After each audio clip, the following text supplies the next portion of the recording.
ભક્તો રાધે રાધે, જય શ્રી કૃષ્ણ। શું તમે જાણો છો કે વર્ષ 2026ની આ ઉત્તરાયણ કોઈ સામાન્ય સંક્રાંતિ નથી? પૂરા 501 વર્ષો પછી એક એવો દુર્લભ સંયોગ બની રહ્યો છે જે તમારી 7 પેઢીની ગરીબીને જડમૂળથી ઉખેડી શકે છે। 14 જાન્યુઆરી સૂર્યનારાયણ જ્યારે ધનુ રાશિ છોડી મકર રાશિમાં પ્રવેશ કરશે ત્યારે બ્રહ્માંડની શક્તિઓ જાગૃત થશે। આજના આ ખાસ વિડીયોમાં આપણે વાત કરીશું એક એવા ચમત્કારી ઉપાયની જે ગૌમાતા સાથે જોડાયેલો છે। જો તમે ઉત્તરાયણના દિવસે છાનામાના ગાયને આ એક વસ્તુ ખવડાવી દો છો તો માનજો કે સાક્ષાત લક્ષ્મીજી તમારા ઘરમાં સ્થાયી નિવાસ કરશે। વિડીયોના અંત સુધી બન્યા રહેજો, કારણ કે આજે હું તમને ગાય, તુલસી અને પીપળાના એવા રહસ્યો જણાવીશ જે કદાચ તમે પહેલા ક્યારેય નહીં સાંભળ્યા હોય।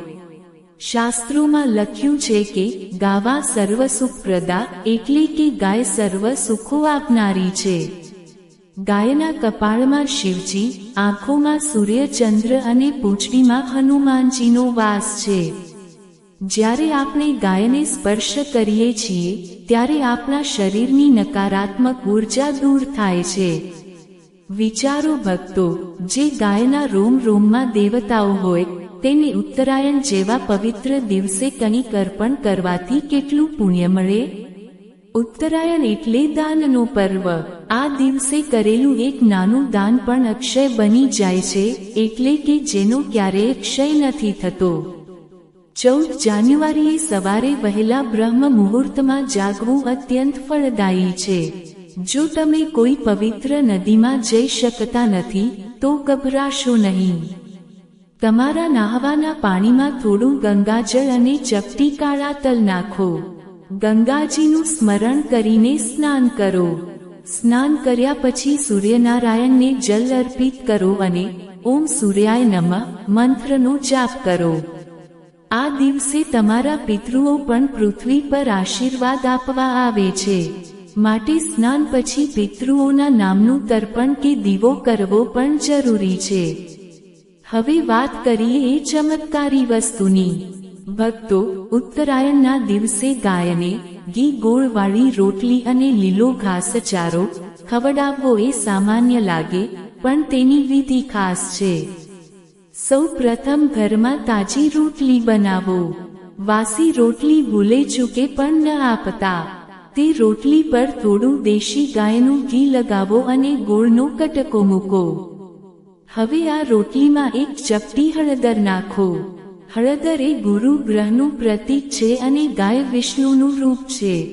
જ્યારે તમે આ રોટલી ગાયને ખવડાવો ત્યારે તમારા મનમાં તમારી ઈચ્છા બોલો। જો પિતૃદોષ હોય તો મનમાં પિતૃઓની માફી માંગો।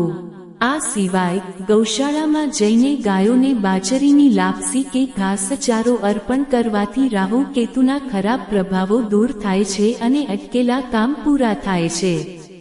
ઉત્તરાયણની સાંજે તુલસી ક્યારા પાસે પણ એક અદ્ભુત પ્રયોગ કરવાનો છે।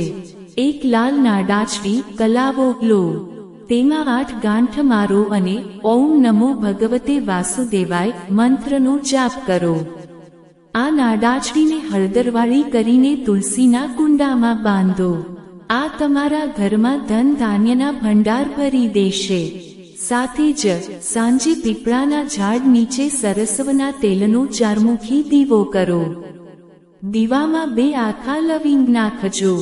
આ ઉપાયથી શનિદેવની પીડા શાંત થાય છે અને વેપારમાં પ્રગતિ થાય છે। ભક્તો, પુણ્ય કમાતી વખતે ભૂલ ના થઈ જાય તેનું ધ્યાન રાખજો। 1. ગાયને ગંદી કે એંઠી વસ્તુ ક્યારેય ના ખવડાવવી। 2. પ્લાસ્ટિકની થેલીમાં રાખીને રોટલી ના આપવી। 3. દાન આપતી વખતે મનમાં અહંકાર ના રાખવો, પણ સેવાનો ભાવ રાખવો। 4. આ દિવસે કોઈની નિંદા કે ઝઘડો ના કરવો, નહીંતર પુણ્ય ક્ષીણ થઈ જશે।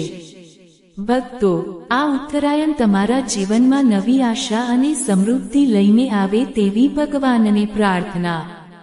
જો તમે સાચા દિલથી આ ઉપાયો કરશો તો ગૌમાતાના આશીર્વાદથી તમારું ઘર ખુશીઓથી ભરાઈ જશે। જો તમને આ માહિતી ઉપયોગી લાગી હોય તો આ વિડીયોને તમારા મિત્રો અને પરિવાર સાથે શેર કરો જેથી તેઓ પણ આ પુણ્યનો લાભ મેળવી શકે।